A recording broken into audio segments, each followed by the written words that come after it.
Vos sembrás una semilla y el campo te presenta un desafío. Te pone a prueba. Vos querés ver cuánto rinde y el campo quiere ver cuánto rendís vos.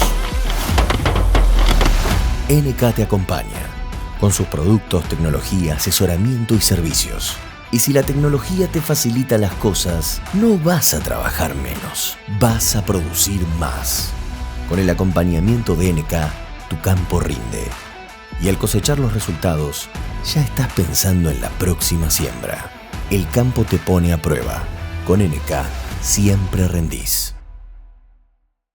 Cuando tengo que tomar una decisión importante, elijo la confianza, en la vida y en el campo. Por eso, en esta campaña de maíz voy a elegir Don Mario, porque tiene la estabilidad que busco en un híbrido con la tecnología más avanzada, porque con Don Mario siempre me fue bien. Y sé que voy a contar con un equipo que me acompañe pase lo que pase, porque hay muchas cosas que se pueden comprar, pero la confianza no. En esta campaña empieza una nueva historia, y ya elegí con quién escribirla.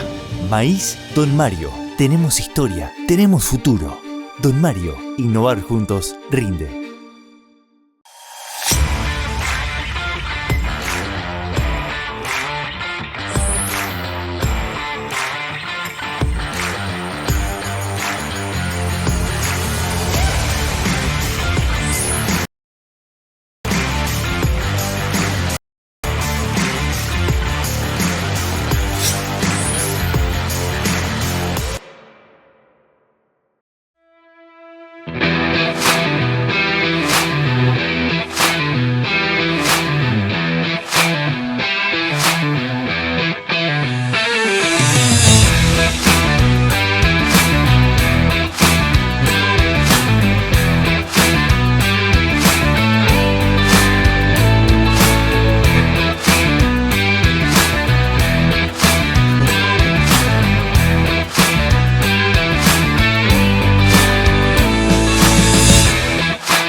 Bueno, muchísimas gracias, César.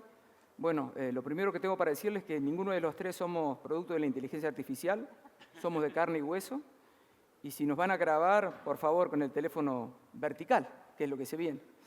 Bueno, creo que si ya han estado en otros paneles, el tema de la chicharrita ha dominado un poco el temario, se ha hablado de lo que ha sido la infectación que tuvo el NOA y el NEA, y en esa migración que tuvo el vector, ya sea por los puentes verdes y demás, llegó a la región centro, a las provincias de Córdoba, Santa Fe y Entre Ríos, que entre las tres hacen el 44% de la superficie sembrada. Silvina nos va a precisar esos datos, y más del 50% de la producción. Tenemos dos especialistas, Silvina Fian, que es la coordinadora del Departamento de Información Agronómica de la Bolsa de Cereales de Córdoba, que es la que nos va a dar el pantallazo más macro acerca de cómo afectó justamente la chicharrita en Córdoba, Santa Fe y Entre Ríos, y también nos va a dar un poco la proyección de lo que se viene para la campaña 2024-2025. Y Germán Slim, no sé si lo dije bien el apellido, pero estamos ahí, que es integrante del grupo de protección vegetal del INTA Rafaela. Él nos va a dar un poco la mirada, si se quiere, tranqueras adentro, acerca de lo que pasó con los distintos ensayos y cuál fue el comportamiento que tuvieron los distintos híbridos, tanto en la región norte como centro de Santa Fe. Ahora la escuchamos a Silvina, que nos va a dar esta visión más macro de lo que fue la chicharrita en la región centro. Bueno, gracias Alejandro, buenas tardes a todos, gracias por quedarse hasta este momento. Y bueno, vamos a arrancar haciendo una descripción de lo que venimos observando los equipos técnicos de la Bolsa de Cereales de Córdoba, pero también de la Bolsa de Entre Ríos, Santa Fe y Rosario, en esto de la caracterización de qué pasó con el achaparramiento en la región centro. Este es el temario que vamos a recorrer brevemente. Vamos a empezar caracterizando la región centro, pero después vamos a poner el foco en la provincia de Córdoba, en lo que pasó y en lo que creemos que puede llegar a pasar de cara a la campaña 2024-2025.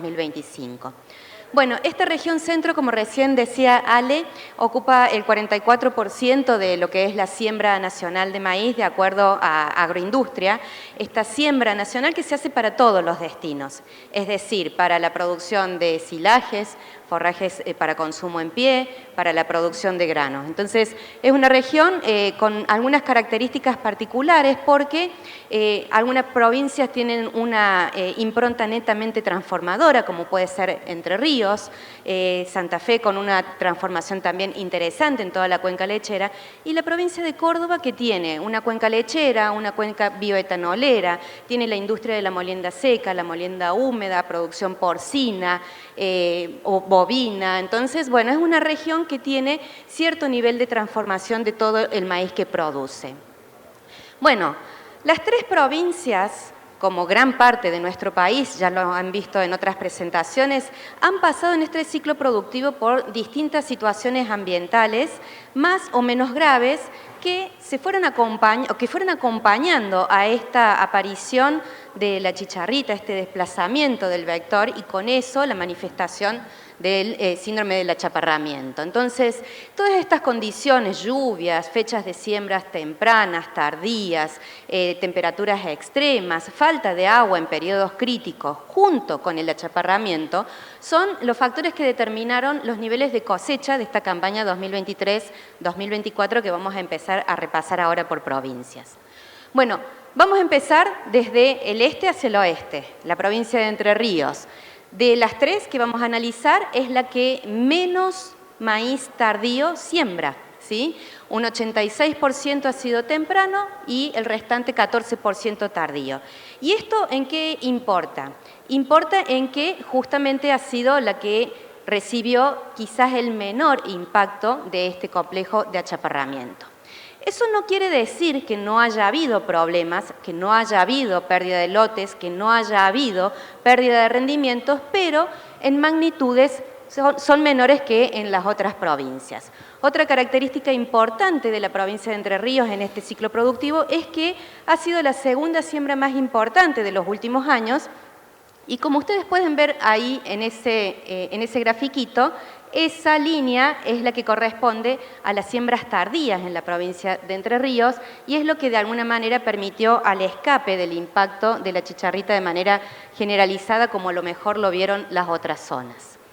Bueno, pasando a la provincia de Santa Fe, lo que podemos decir aquí es que evoluciona o se incrementa el nivel de siembras tardías en la provincia con dos zonas más o menos diferenciadas. Esta zona centro-norte, donde el 60% es de siembra tardía y donde se vieron magnitudes muy importantes de afectación por achaparramiento, sobre todo, como lo muestra en este margen del este, el mapa en los colores más rojos. Y la zona sur, donde si bien no se hizo una caracterización del impacto directo del achaparramiento o de la cantidad de lotes alcanzados por el achaparramiento, lo que sí visualizó es una caída del rendimiento importante, ya que, por ejemplo, en esta zona en esta zona núcleo del sur de la provincia de Santa Fe, se podrían haber esperado rendimientos de dentro de 90 quintales y se lograron tan solo en promedio unos 60. Esta es información técnica de las dos bolsas que operan en la provincia de Santa Fe, de la Bolsa de Comercio de Rosario y la de Santa Fe también. Y ahora, si pasamos a la provincia de Córdoba, vamos a poner un poquito el foco aquí porque recordemos que es la principal productora de maíz de nuestro país. En esta campaña, de acuerdo a los estudios de imágenes satelitales de nuestro equipo técnico, se sembraron en nuestra provincia, de norte a sur y de este a oeste, más de 3,2 millones de hectáreas también para todo destino, grano, forraje, etc. La característica, como viene dándose en los últimos años, es que la mayor proporción de esta siembra fue de maíces tardíos. Solamente 17% de tempranos que constituyen de esas 3,2 millones de hectáreas, solamente 400.000 sembradas tempranas y recostadas sobre la margen del este de la provincia, sudeste de la provincia. Bueno, ahí empezamos a mirar los impactos del complejo del achaparramiento. En el mes de marzo preveíamos que la cosecha podría estar en la provincia de Córdoba en torno a los 23 millones de toneladas y hoy con la cosecha cerrada estamos en 18,3 millones de toneladas. Bueno, ahí en este gráfico lo que estamos viendo es la distribución en cada uno de los departamentos de la provincia de Córdoba de estas fechas de siembra, tempranas, tardías, tempranos, tardíos de primera, tardíos de segunda. Y lo que podemos ver es que, por ejemplo, el departamento Tulumba es el último, a ver si me da. El departamento Tulumba tiene un 100% de siembras tardías, mientras que, como les había dicho anteriormente, la siembra temprana se concentra en Marcos Juárez, San Javier y Unión, con aproximadamente un 40-50% del total de las hectáreas sembradas temprano. Y esto es importante porque es un poco lo que va a explicar la disminución, primero, de los rindes, pero también después del área sembrada o del área cosechable. ¿Qué muestran estos mapas? El mapa de la derecha está mostrando en colores, este mapa está mostrando en colores verdes que en Córdoba se siembra maíz de norte a sur, de este a oeste y prácticamente en todo el territorio de la provincia, salvo la zona de las sierras. El otro mapa lo que nos está mostrando aquí en estos niveles de colores, en los colores más oscuros, nos está mostrando la densidad, es decir, la concentración de la siembra de maíz en la provincia de Córdoba. Entonces, si bien sabemos que los departamentos más productores de maíz de Córdoba son Río Cuarto, General Roca, los del sur, los del sudeste, la concentración de maíz se produce en la zona centro, oeste y un poquito hacia el norte de nuestra provincia. Todos estos detalles nos van a servir para comprender el impacto que tuvo el achaparramiento. ¿Cómo lo podemos empezar a ver? Bueno, haciendo un repaso de cómo fue el ciclo del cultivo, qué sufrió el ciclo del cultivo, cómo era la evolución del estado general. Y este gráfico lo que nos está mostrando es que conforme pasaba el ciclo desde diciembre hasta abril, iba creciendo la proporción de lotes que se encontraban en estado regular y malo en la provincia. Esto era consecuencia, entre otras cosas, de altas temperaturas, de lluvias a destiempo y también, por supuesto, de la chicharrita que venía haciendo sus efectos ya. Ese 32% de lotes en regular y mal estado es un promedio ponderado en la provincia de Córdoba, pero tuvo un comportamiento distinto en las distintas zonas productivas. Y lo que podemos ver es que el mayor nivel de afectación de este complejo de achaparramiento se localizó allí, en esa zona centro-norte de la provincia de Córdoba, donde, por ejemplo, esa intensidad de color rojo nos indica que entre el 70 y el 100% de los lotes sembrados con maíz fueron afectados por el complejo del achaparramiento. Bueno, aquí un poquito más de la caracterización de las fechas de siembra y el comportamiento distintivo que tuvieron en cuanto a los rendimientos esas fechas de siembra. Recordemos, los mejores rendimientos de 92 quintales por hectárea corresponden tan solo a 400.000 de las 3,2 millones de hectáreas que se sembraron en la provincia. Y por eso es que llegamos al final del ciclo con un promedio ponderado provincial de 67 quintales por hectárea. Otra característica, otra manera de mirar el impacto del achaparramiento puede hacerse cuando nosotros ejercitamos estudiar cómo se distribuye esa siembra total del maíz en la provincia. Naturalmente, parte de lo que se siembra de maíz en nuestra provincia va al destino de consumo forrajero y también es normal que haya alguna pérdida de superficie durante el ciclo de los cultivos, que en algunas campañas tiene que ver con granizadas, con vientos y con otros factores bióticos y abióticos. Bueno, en esta campaña, una de las maneras de mirar el efecto conjunto del impacto del achaparramiento y las condiciones ambientales se ve porque en lugar de tener un promedio de 2% de superficie sembrada, este año tuvimos el 100%, más del 100% de pérdidas en comparación con el promedio, porque del 2 tuvimos casi 5% de área perdida en lo que fue la siembra de esta campaña. Y otro indicador es la distribución de los forrajes. Los años que hay mejores rendimientos, que hay mejor previsibilidad de cosecha, el valor del porcentaje de cultivos que se va a forraje es menor. Y en esta campaña, casi unas 400.000 hectáreas se tuvieron que dedicar a la producción de forraje. También esta es una forma de analizarlo. Lo que nos está mostrando esta gráfica es qué ocurrió en esa zona central que estuvo más afectadas, son los departamentos de esa zona central que estuvieron más afectadas por el complejo del achaparramiento, y lo que nos está mostrando este gráfico es la diferencia entre el rinde máximo obtenido en una campaña histórica y el rinde que se obtuvo en esta campaña más que el rinde, la superficie, que tiene que ver con lo cosechado en la barra naranja, lo perdido en la barra amarilla y lo destinado a forraje en la barra roja. Entonces, ese crecimiento en las barras rojas del año 2024, allí, en comparación con ese, nos está mostrando de alguna manera este efecto del achaparramiento. Eran lotes que se sabía que no iban a llegar a cosecha, por lo tanto, el productor decidió darle un destino forrajero.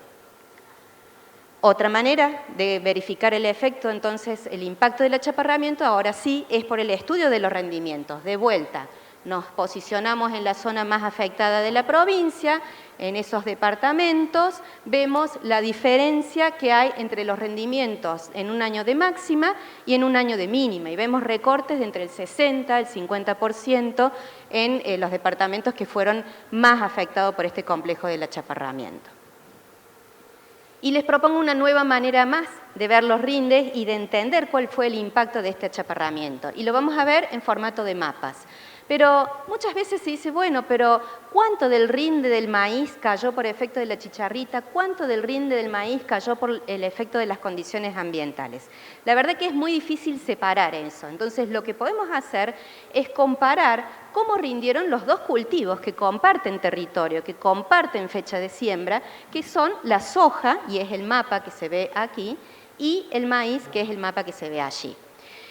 Estos colores están, caprichosamente seleccionados en una paleta de casi verde, amarillo y rojo, donde el amarillo lo que acá marca no es un peligro, sino que lo que marca es el valor del rendimiento promedio de la provincia de Córdoba que tenemos de la serie histórica de más de 16 años de información que tenemos en la bolsa. Y lo que está en color rojo está por debajo del promedio, lo que está en color verde está por encima del promedio. Entonces lo que podemos ver es que sí, hubo impacto del achaparramiento y ahí tenemos toda esa zona roja con rendimientos en maíz por debajo del promedio, pero también hubo problemas en soja, fíjense, toda esa zona en color rojo que rindió menos que el promedio en la provincia de Córdoba. Entonces, hay un efecto apilado de condiciones ambientales y complejo de achaparramiento en los menores rendimientos de esta campaña. Bueno, para pasar al punto que queda es, ¿y ahora qué pasa? ¿Qué sigue en la campaña 2024-2025? A nuestra red de colaboradores, a quienes quiero aprovechar este encuentro para agradecer la participación permanente que tienen hacia nosotros, les consultamos, ¿qué creen ustedes que va a pasar con la siembra de maíz en la próxima campaña? Y el dato generalizado fue, vamos a una baja en la siembra de maíz para la provincia de Córdoba en la próxima campaña. La primera vez que se los preguntamos, esa baja nos daba un valor de recorte del 30%, la segunda vez que se los preguntamos, un mes después, nos dicen esa baja va a ser del 29%. Es decir, que de 3,2 millones de hectáreas que se sembraron en esta campaña, probablemente se siembren 2,2 millones en la siguiente. ¿Y qué pasa con lo que no se va a sembrar de maíz?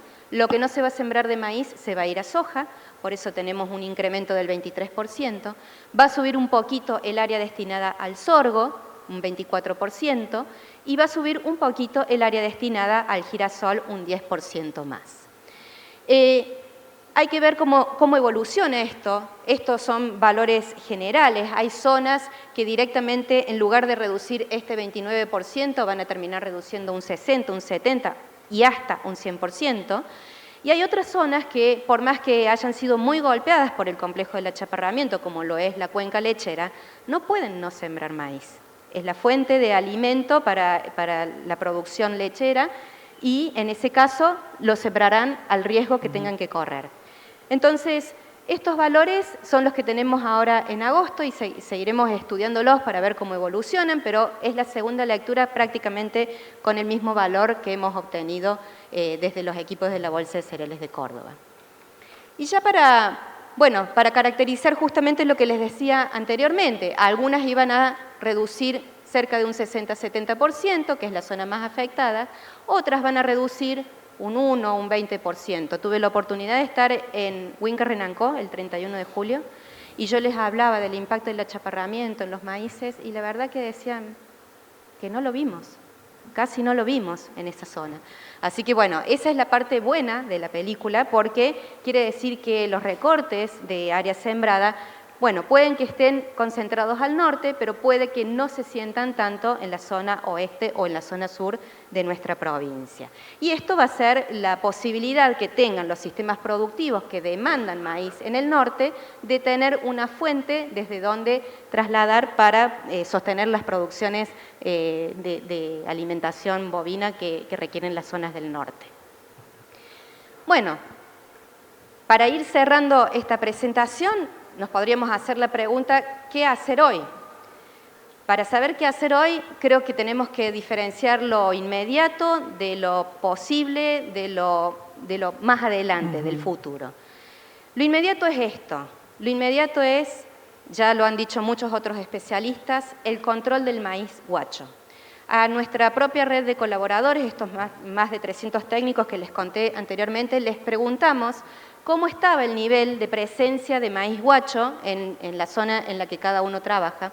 Y fíjense que cada uno de estos son los departamentos de la provincia de Córdoba y solamente el departamento Pocho, que prácticamente tiene nulo aporte de maíz, es el que ha dicho nosotros no tenemos maíz guacho. El resto de los departamentos con más alta, media o baja presencia de maíz guacho, todos tienen maíz guacho en este momento en los lotes, en las banquinas, en las orillas de los silos bolsa. Así que el mensaje que yo quiero aprovechar para pasar y para recordar, y en conjunto con el Comité de Achaparramiento que se ha formado en la provincia de Córdoba, es la urgente necesidad de prestar atención al control del maíz guacho, sea que el productor vaya a sembrar o no vaya a sembrar maíz. ¿Por qué? Porque el complejo del achaparramiento es una problemática regional. No distingue si el productor va a hacer maíz o no lo va a hacer. Entonces, es importante aquí la concientización de todos para que justamente podamos lograr una mitigación a las consecuencias de este complejo de achaparramiento de cara a una nueva campaña. Así que esto es un poco lo que traía para poner un poco de contexto. Seguramente algo de esto va a tomar Germán después. Les agradezco la atención y agradezco como siempre a mi equipo que me está acompañando hoy y siempre y a la red de colaboradores del Departamento de Información Agronómica de la Bolsa de Cereales de Córdoba. Gracias, Silvina. Impactan el efecto que ha tenido el achaparramiento en lo que es la campaña que está por terminar y sobre todo las consecuencias que va a tener sobre la que viene. Ahora Germán nos va a dar una visión un poquito más tranqueras adentro, intralotes si se quiere, de cómo ha sido la respuesta a partir de una red de ensayos del comportamiento de los híbridos ante el efecto de la chicharrita. Bueno, exacto. Muy bueno, Silvina. La verdad que está bueno la introducción por ahí general y bueno, gracias a todos por estar presentes, a la organización y a ti, ¿no? Así que bueno, sí, la idea ahora es contarle un poquito la historia, un poco una historia de lo que fuimos viviendo la campaña, todo mucho con la cuestión de sintomatología, de qué fuimos evaluando, qué herramientas contábamos, no solo por ahí los que estamos más en investigación, sino con qué herramientas contaba el asesor en general a la hora de ir al campo y empezar a evaluar, a ver cuestiones que para nuestra zona, para el centro de Santa Fe, yo estoy en Inter Rafaela, viene ahí todo ese corredor de Ruta 70, que fue algo extraordinario, es decir, nosotros lo veíamos, sobre todo en el norte, veíamos algunos síntomas, campañas anteriores, pero a niveles muy bajos, incidencias del 0,5, del 1, eran todas plantas aisladas. Y esta campaña, la verdad que tuvimos que aprender y desaprender muchas cosas. Bien, ¿qué fue lo que empezamos a ver? En siembras tempranas veíamos esto. Empezábamos a ver esto, plantas aisladas, lo que nos había pasado en campañas anteriores, pero con las siembras tardías. Plantas aisladas con esa sintomatología que no voy a ahondar mucho, pero bueno, era toda esa sintomatología de hojas rojizas, sobre todo en los bordes, en las cabeceras de los lotes, algún rayado, alguna que otra planta con achaparramiento, pero siempre aislado. Pero eso ya nos llamó la atención, ¿por qué? Porque lo teníamos en siembras tempranas. Entonces, fue pasándola y empezaron las consultas a medida que pasaba la campaña. Y ya en las siembras tardías empezamos a ver todo tipo de sintomatología que se correspondía mucho con lo que teníamos como antecedente en otras zonas del país, y ahí fue cuando empezamos a consultar mucho con otras personas que estaban trabajando, no solo dentro de INTA, como acá Marcelo, con María Paz, con un montón de gente que estaba mucho más acostumbrada, y había sintomatología que se compartía y había sintomatología que no, que muchas veces era un poco distinta. Pero bueno, este enrojecimiento, plantas achaparradas, plantas que quizás terminaban volcándose. Acá vemos otra en las cuales ya entrábamos en la zona de reptados reproductivos, llenado de grano, y empezábamos a ver no solo plantas achaparradas, sino esas plantas con problemas de espiga, ¿no? Veíamos que había falta de llenado de granos, o bien no había fijación de granos. Y ahí le muestro una espiga que vemos esa coloración, pero cuando hacemos un zoom, ahí vemos que esa espiga claramente tenía problemas de llenado de grano, bastante leve, pero lo empezábamos a ver. Y cuando nosotros empezábamos ya en los estadios reproductivos, estos encontrábamos achaparramiento, la filodia, ¿no? Esas hojas en espiga. Encontrábamos todo lo que tenía que ver con la prolificidad exagerada, es decir, fíjense ahí les muestro ejemplos de plantas con 7 espigas, con 4, multiespigas. Bueno, empezábamos a ver todo ese tipo de sintomatología y terminábamos con los lotes así. Prácticamente en la región centro, la mayoría de las siembras, a partir de diciembre, todo lo que fueron esos lotes, la gran mayoría terminábamos así, con espigas completamente sin fijar o con algún que otro grano, pero productivamente no servían. Y es más, nos pasaba mucho en nuestras zonas, como hoy explicaba Silvina, tenemos mucha influencia del tambo y prácticamente esos lotes no servían ni para reservas, entonces teníamos mucha problemática, los productores, de qué hacer con esos lotes, porque hasta para rolarlo o hacer rollos era caro. Esta es otra sintomatología bastante rara, no la habíamos visto nunca, esta cuestión en los síntomas de raíces de anclaje, que después terminábamos con huelco, ¿no? Entonces era como un combo completo que encontrábamos en los lotes, prácticamente en la mayoría de los lotes que íbamos. Y acá, como para mostrarles lo que veíamos es que nos costaba correlacionar esos síntomas que veíamos a campo con lo que nos pasaba después en lo que nos interesa a nosotros, que es esto acá, la cuestión productiva, ¿no? Esas espigas. Fíjense, el primer cuadrado de esas espigas es una planta que prácticamente no presenta síntomas y vemos un gradiente de síntomas que nosotros veíamos en el campo y muchas veces no correlacionaba con el tamaño de espiga o la cantidad de granos fijados. Y bien, nosotros tenemos ahí en Rafaela, y esto es como para mostrarle uno de los ejemplos, tenemos lo que es la red de fechas tempranas. Son la misma set de híbridos que en este caso los sembramos, que lleva a cabo una colega ahí en INTA Rafaela, es un ensayo comparativo de rendimiento, en la cual teníamos una fecha temprana, cómo nos dejó el agua, no pudo ser muy temprana, 27 de octubre, y 22 de diciembre la fecha tardía. Los mismos híbridos se comparten y son todas microparcelas. Entonces eso nos permitía ir un poquito más allá y estudiar a ver las herramientas que teníamos, cuánto nos correlacionaba y cómo podíamos ver si predecíamos o no, o caracterizábamos esos híbridos con lo que nos estaba pasando, una presión altísima de la enfermedad. Y esto fue bien claro. Nosotros en la fecha tardía, para el 20 de febrero, estábamos entrando en floración, es decir, entrando en estados reproductivos, y para diciembre teníamos esta problemática. Prácticamente toda la red estaba volcada. Y ahí cuando decíamos, bueno, productivamente esto no nos sirve, ya está, tenemos que darlo de baja, y no queríamos dejar pasar esa oportunidad, y dijimos, bueno, vamos a sacarle agua a las piedras, básicamente, porque uno veía esto y obviamente productivamente no tiene sentido, pero sí ver si en esta intensidad tan alta de la enfermedad nosotros podíamos encontrar alguna caracterización de los híbridos y qué era lo que nos iba a explicar que algún híbrido se comporte mejor o algún híbrido peor. Entonces, con lo que contábamos es el grupo, esta escala que fue provista por todo el grupo, bueno, Barontino, Saxuk, María Paz nos facilitó, en la cual nosotros podíamos caracterizar, primero por incidencia, a esos surcos que iban a cosecha. Esto fue previo a ese vuelco, obviamente. caracterizábamos esos dos surcos por incidencia. ¿Cuántas plantas tenían la enfermedad? Y después lo que hacíamos es una escala de severidad, ¿no? A esa escala de severidad nosotros lo que teníamos era, en función de la sintomatología, le poníamos un grado, ¿no? Que seguramente la habrán visto bastante a esta escala, y prácticamente teníamos una subclase o una escala reducida que todo este tipo de plantas con estrías amarillas, multiespiga, disminución de altura, que prácticamente lo teníamos siempre, o la entrega prematura, englobaban en esa categoría 4. Ahora bien, empezamos a evaluar y lo primero que vemos es, bueno, una clara, o sea, se marcó muy bien lo que fue la fecha temprana y tardía. Acá les muestro un gráfico donde está la incidencia, es decir, la cantidad de plantas que nosotros tenemos en cada uno de los híbridos con presencia de la enfermedad.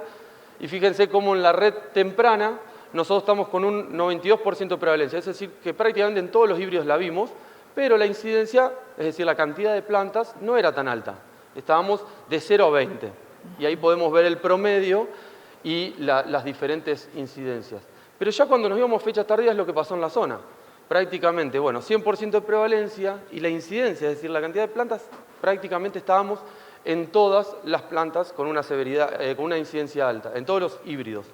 Y cuando nos vamos al grado de severidad, prácticamente, fíjense, caíamos todos en grado 4. Todas las plantas o todos los híbridos nos caían en grado 4. Ahora bien, este es el gráfico que yo les mostraba, el grado 4 prácticamente todos los híbridos. Y decíamos, bien, cuando comparamos el mismo híbrido con la fecha temprana y la fecha tardía, vemos una diferencia muy marcada. Pero empezamos a ver que en esas espigas malas había algún tipo de diferencia, ¿no? Entonces, bueno, ¿cómo va a dar eso en rendimiento? Y el primer análisis, acá lo que les muestro, esto es con un compañero, lo que hicimos fue primero encontrar, ¿para aquel lado? Ahí. Eso es un sigma plot, es decir, nos muestra cómo fueron, digamos, la distribución de rendimientos espacialmente en el ensayo y veíamos algunas diferencias y en el gráfico que les muestro de rendimiento vemos que hay, si bien los rendimientos son muy bajos, y ya les comenté cómo se cosecharon y demás, pero veíamos que había una dispersión de 2.000 kilos para estas condiciones que fueron extremadamente altas a 70 kilos. Entonces, alguna diferencia hay y queríamos ver cómo la podíamos captar. Y bien, nos dieron diferentes grupos en este dendrograma, como vemos, con distinto comportamiento, ¿no? Que teníamos prácticamente dos híbridos que andaban que digamos, mostraron un buen rendimiento a prácticamente híbridos que no rindieron. Y ahora bien, queríamos explicar, dijimos, bueno, incidencia, ¿es una variable que a nosotros nos puede estar explicando eso? No, claramente no. Como podemos ver, tanto en la distribución espacial del ensayo y en el gráfico que les muestro de incidencia, no nos permitió clasificar ese grupo o esas diferencias en el rendimiento. Ahora bien, teníamos el grado, ¿se acuerdan que el grado era esa escala reducida en la cual nosotros veíamos sintomatología en planta? Y dijimos, bien, esa puede llegar a empezar a descartar o a encontrar algún tipo de variación. Y lo que encontramos es que prácticamente cuando hacíamos el análisis estadístico, solamente nos dividían dos grandes grupos, buenos y malos. No había mucha diferenciación, que era, nosotros lo que queríamos encontrar es lo de este gráfico, esta distribución, que fue el rendimiento. Sí, complicado para hacer tal.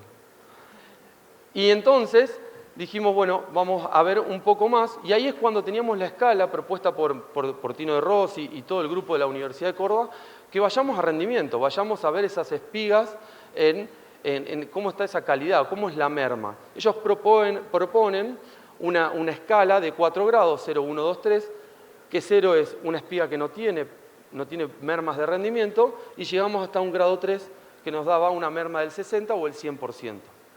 Bien, entonces lo que nosotros dijimos es, sí, pero todas estas espigas a mí me caen todas, me van a estar cayendo en grado 3.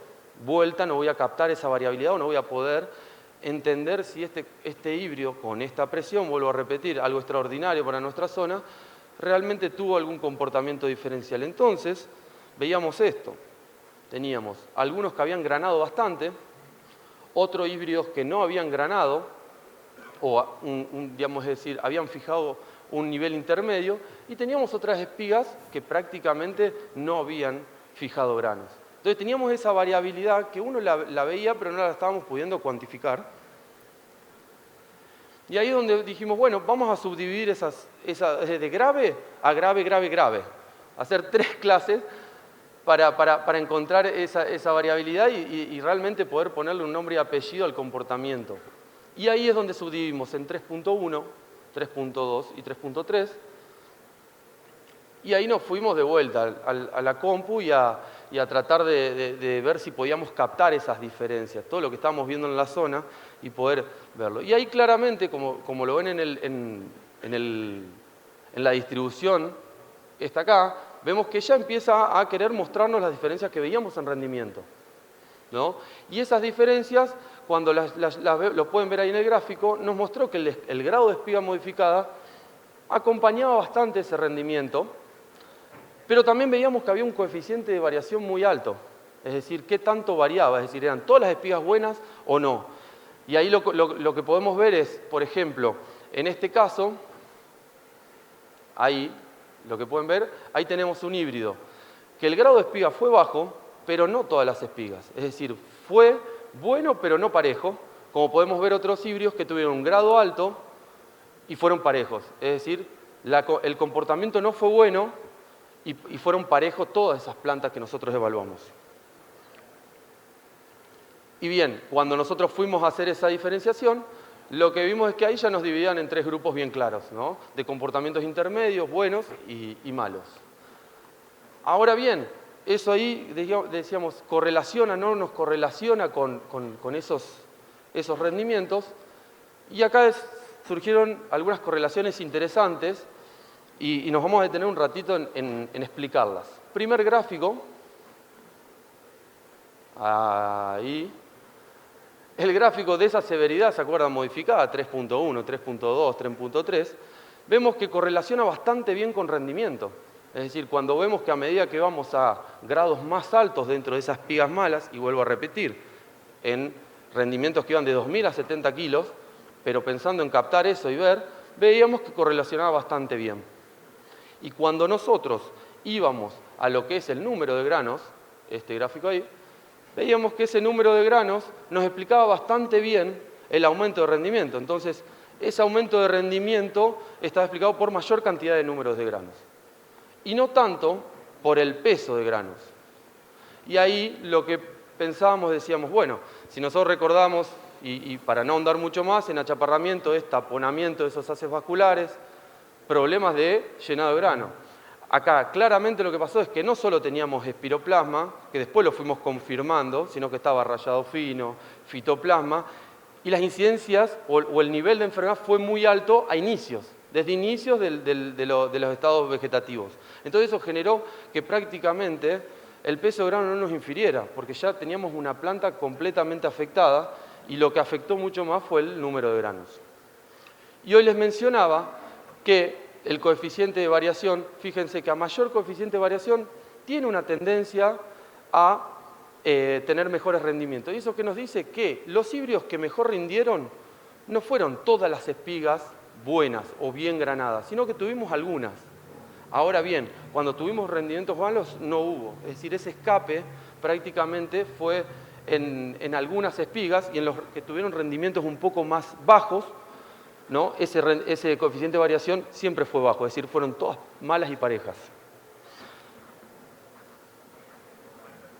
Entonces, bien, como para ir cerrando lo que hoy les mencionaba, con un alto nivel, y estas son las cosas que nos quedaron, con un alto nivel de intensidad de achaparramiento, no nos permitió utilizar de forma eficiente todas las escalas que nosotros teníamos hasta el momento, las escalas de sintomatología en hoja. Claramente no podíamos correlacionar bien. Y eso nos podía permitir, o sea, la discriminación de ese comportamiento productivo. Luego la escala modificada, es decir, cuando nosotros subdividimos esa última escala, fue la que mejor captó esas diferencias con altas incidencias, es decir, con alta presión de la enfermedad. Es decir, la espiga, la parte reproductiva, fue la que mejor nos correlacionó para poder caracterizar. El número de granos, como les decía, fue la variable en estos niveles tan altos y tan tempranos que nos explicó mejor la cuestión de aumentos de rendimiento. Y por último, que los híbridos que mostraron un mejor comportamiento es los que les venía diciendo. Ese coeficiente de variación, ¿no?, de severidad de espiga fue mayor. Esto indica que algunas plantas del genotipo claramente lograron tolerar la enfermedad.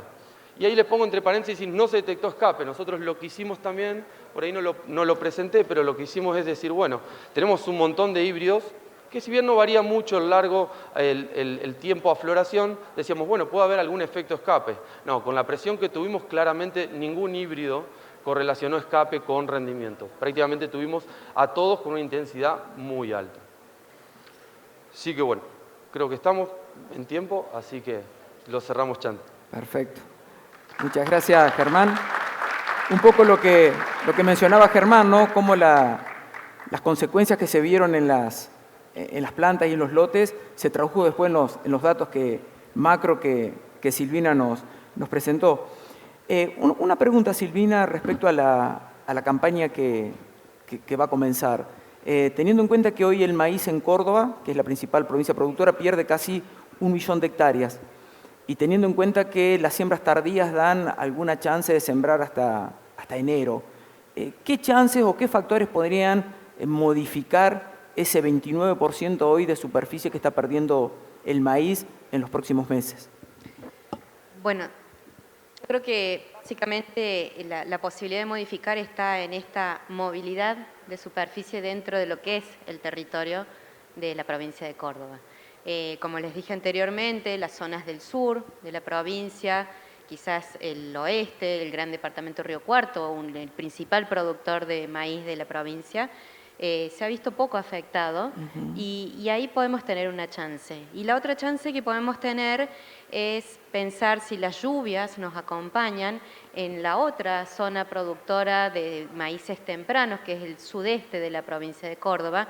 Quizás podamos tener un cambio, un incremento en las siembras tempranas respecto de lo que veníamos haciendo en los años anteriores, que ayuden a sostener un poco más cerca ese valor de siembra de ojalá las 3 millones de hectáreas para este ciclo.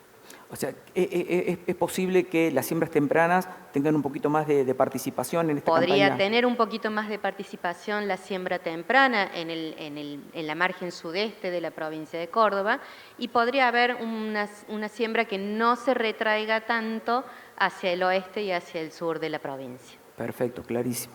Germán, teniendo en cuenta que ustedes vienen con los ensayos desde hace varias campañas y esto ha impactado el tema del achaparramiento, ha impactado de manera contundente, ¿qué chance le ves vos a que en los próximos ensayos se incorporen parcelas o experiencias con distintos tratamientos, como para ver cómo se comportan los diferentes híbridos a los productos comerciales que hoy están, que no son muchos, para el tema del tratamiento con la chicharrita?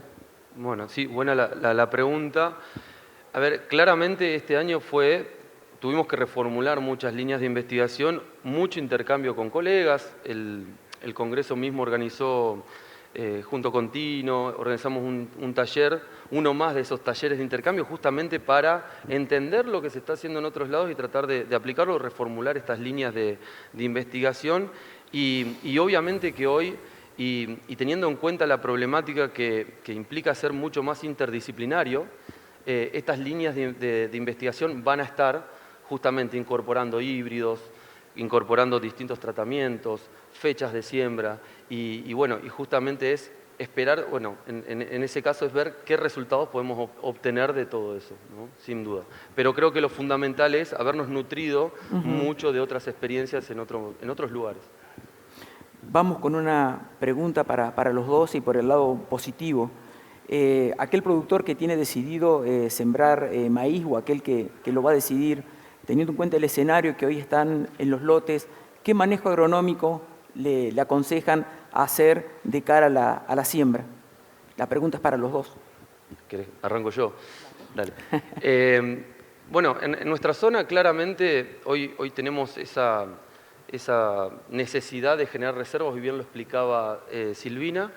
Y hoy la gran problemática, vamos por ahí, primero es que es claramente ir a fechas tempranas, pero bueno, la necesidad de recuperar agua en los perfiles es del otro lado no estás corriendo. Es como que de los dos lados nos están apretando, pero creo que sería tratar de siembras lo más temprano posible. Claramente lo del maíz guacho creo que es fundamental, que nosotros tomemos conciencia y poder largar con las menores presiones de álbulus en el ambiente. Y por otro lado, el manejo genético. O sea, tuvimos mucha información, los semilleros están al tanto, generando esa información y haciéndola visible para no abordarlo desde un solo lado, fecha de siembra, sino también desde la parte genética. Clarísimo. Silvina. Bueno, por el lado que nos toca como equipo de trabajo y sin hacer asesoramiento productivo, porque no es nuestro rol, creo que no podemos perder de vista la imperiosa necesidad del control del maíz guacho. Creo que esa es la recomendación que podemos dar como equipo técnico desde la Bolsa de Cereales de Córdoba, desde el Comité de Achaparramiento, y lo demás para los ingenieros, tranqueras adentro, para el productor, decisión lote a lote, según el manejo productivo, que en cada ocasión se pueda realizar. Bueno, les agradecemos con un aplauso a Silvina y a Germán. Van a andar por acá lo que queda del Congreso, así que cualquier inquietud van a estar disponibles. Gracias.